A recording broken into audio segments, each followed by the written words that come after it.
परित्यक्त झोपड़ी में बूढ़ी औरत। एक बार की बात है, सारा नाम की एक जवान लड़की थी जो घने जंगल के किनारे एक छोटे से गांव में रहती थी।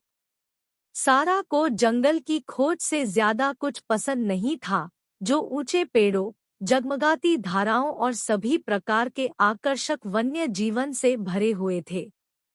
एक दिन जंगल में भटकते हुए सारा को पेड़ों में छिपी एक पुरानी परित्यक्त झोपड़ी मिली।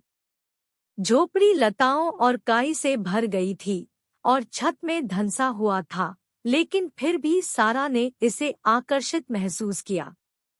वह सावधानी से झोपड़ी के पास पहुंची और अंदर झांका।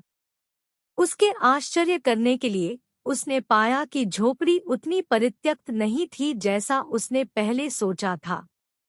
वहां आग के पास बैठी एक बूढ़ी औरत दयालु चेहरे और चमकदार आंखों वाली थी। महिला ने अपना परिचय क्लारा के रूप में दिया और सारा का अंदर स्वागत किया। एक कप गर्म चाय के साथ क्लारा ने सारा को अपने जीवन और कई कारनामों के बारे में बताया जो उसने वर्षों में अनुभव किए थे। सारा क्लारा की कहानियों से मुग्ध थी और हर शब्द पर लटके हुए ध्यान से सुनती थी। जैसे ही सूरज ढलने लगा, सारा को एहसास हुआ कि घर वापस जाने का समय आ गया है।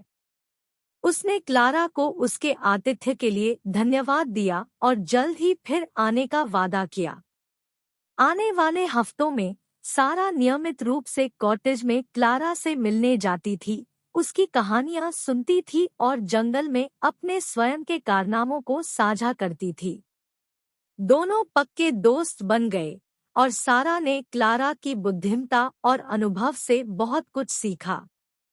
साल बीतते गए और सारा बड़ी होती गई, लेकिन वह जंगल में उस पुराने परित्यक्त झोपड़ी में क्लारा से सीखे गए पाठों को कभी नहीं भूली। यहाँ तक कि जब वह अपने स्वयं के रोमांच और अनुभवों के लिए आगे बढ़ी, तो सारा को हमेशा अज्ञात को सुनने, सीखने और गले लगाने का महत्व याद रहा।